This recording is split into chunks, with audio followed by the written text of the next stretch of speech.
जब अल्लाह पाक किसी को आपकी ज़िंदगी से निकालना चाहते। तमहीद। ज़िंदगी एक सफ़र है और इस सफ़र में बहुत से लोग आते हैं। कुछ आर्जी होते हैं, कुछ मुस्तकिल। कुछ हमें खुशी देते हैं, कुछ दुख। लेकिन एक वक्त ऐसा आता है जब कोई ऐसा शख्स जो हमारी ज़िंदगी का अहम हिस्सा होता है अचानक दूर हो जाता है, टूट जाता है, पिछड़ जाता है।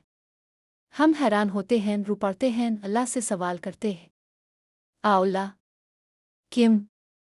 लेकिन अगर हम थोड़ा रुकें, थोड़ा सोचें तो शायद हमें अंदाज़ा हो जाए कि अल्लाह कभी भी किसी को यूं ही हमारी ज़िंदगी से नहीं निकालता। ये इसका ख़ास इशारा होता है। आइए इस गहरे मौजू को कुरान, हदीस और रूहानी फ़हम की रोशनी में समझते हैं। एक, अल्लाह का इल्म, हमारा गुमान। हम महदूद इल्म के मालिक हैं। हम सिर्फ वही देख पाते हैं जो ज़ाहिरी आंखों से दिखाई दे, मगर अल्लाह वो जानता है जो हम नहीं जानते। सूरत अल बकरा 216। मुमकिन है कि तुम किसी चीज़ को नापसंद करो हालांकि वही तुम्हारे लिए बेहतर हो, और मुमकिन है तुम किसी चीज़ को पसंद करो हालांकि वही तुम्हारे लिए बारी हो।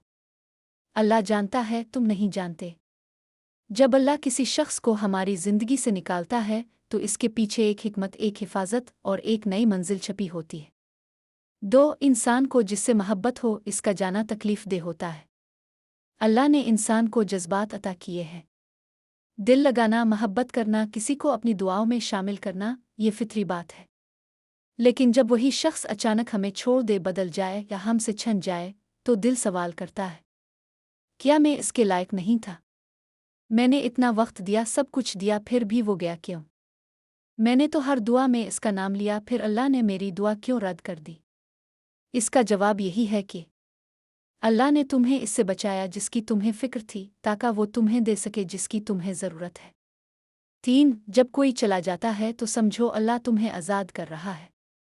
कभी कभार हम किसी इंसान, रिश्ते या दोस्ती से इतने जार जाते हैं कि वो हमारी इबादत, हमारे सुकून और खुदी के दरमियान हाइल होने लगता है। अल्लाह हमें किसी ऐसे ताल्लुक़ से निकाल कर हमें वापस अपनी तरफ लाना चाहता है। तो भागो अल्लाह की तरफ। सूरत अल-ज़ारियात 50। जब इंसान हमें तोड़ता है अल्लाह हमें संभालता है। जब कोई छोड़ जाता है अल्लाह अपनी रहमत के साथ करीब आता है, और वो ताल्लुक़ जो इंसान से टूटता है अल्लाह से जाने का ज़रिया बन जाता है। 4, वो तुम्हारे मुक़द्दर में नहीं था। कभी कभार हम एक शख्स को मुक़द्दर समझ बैठते हैं, लेकिन हकीकत में वो हमारा मुक़द्दर नहीं, हमारी आज़माइश होता है। अल्लाह इसको हमारी ज़िंदगी से निकाल कर हमें बताता है, तुम उसके काबिल नहीं थे बल्कि इससे बेहतर के काबिल हो। मैं तुम्हें बिछड़ने का दुख दूंगा, लेकिन इसके बदले वो सुकून दूंगा जिसका तुमने कभी तसव्वुर भी न किया होगा। 5, कोशिश, दुआ और सब्र के बावजूद भी वो ना रुक। ये अल्लाह का फैसला था। अपने दुआ की रोए खुद को बदलने की कोशिश की, ताल्लुक़ निभाने की हर राह इख्तियार की, फिर भी वो शख्स ना रुका। तो अब ये वक्त है कि अल्लाह के फैसले को कबूल करो। यही वो मकाम है जहाँ तस्लीम आती है। जैसे हज़रत इब्राहिम ने अपने बेटे को अल्लाह के हुक्म पर कुर्बान करने को कबूल किया, ऐसे ही तुम भी अपनी चाहत को अल्लाह के फैसले के सामने झुका दो। 6, रूहानी आज़माइश और इस्लाह। अल्लाह हमें लोगों के ज़रिए सिखाता है। कोई हमें दुख देता है ताकि हम सब्र सीखें। कोई हमें छोड़ता है ताकि हम अल्लाह से ताल्लुक़ जोड़ें। कोई हमें तोड़ता है ताकि हम अल्लाह के सामने झुकें। अल्लाह ईमान वालों का दोस्त है। जब कोई शख्स चला जाता है तो वो तुम्हारी इस्लाह का ज़रिया बन जाता है। 7, दर्द के बाद सुकून आता है। जिस दिन वो शख्स गया था शायद तुम्हें लगा हो कि तुम टूट गए, ख़त्म हो गए, तुम्हारे अंदर कुछ नहीं बचा। लेकिन वो दिन दरअसल तुम्हारी ज़िंदगी का नया आगाज़ था। अल्लाह जब तुम्हें किसी तकलीफ़ से निकालता है तो वो तुम्हें सुकून की तरफ लेकर जाता है। फेंडेव में अल आसरन आसरा अलिफ। बेशक तंगी के साथ आसानी है। 8, ताल्लुक़ का ख़त्म होना दरअसल ताल्लुक़ का मुकम्मल होना है। जो लोग तुम्हारी ज़िंदगी में आते हैं उनका वक्त मुकर्रर होता है। जैसे एक बाब ख़त्म होता है वैसे ही ज़िंदगी की कहानी आगे बढ़ती है। हर ताल्लुक़ का एक मकसद होता है।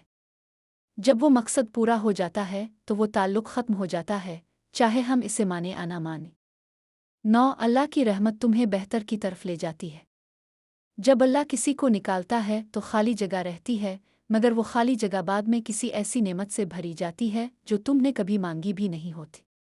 तुम जिस शख्स को मांग रहे थे अल्लाह इससे बेहतर अता करने की तैयारी में था। तुम बस सब्र करो, भरोसा रखो और अल्लाह से जारी रहो। 10 अपनी ज़िंदगी में अल्लाह को रखो, बाकी सब तुम्हारे नसीब का हिस्सा बनेगा। जब तुम अल्लाह को अपना बना लेते हो वो तुम्हें वो सब अता करता है जिससे तुम्हारा दिल सुकून पाए। जो अल्लाह के साथ मुखलिस हो जाता है अल्लाह इसे कभी तन्हा नहीं छोड़ता। इख्तितामिया दुआ। आ अल्लाह, जिसे तो मेरी ज़िंदगी से निकालना चाहे इसे मेरे दिल से भी निकाल दे, और जिसे तो मेरे लिए बेहतर जाने इसे मेरे करीब कर दे। मुझे तेरे फैसले पर ऐसा यकीन अता फरमा के बिछड़ने के दर्द में भी मेरा दिल तुझसे मुतमईन रहे। आमीन।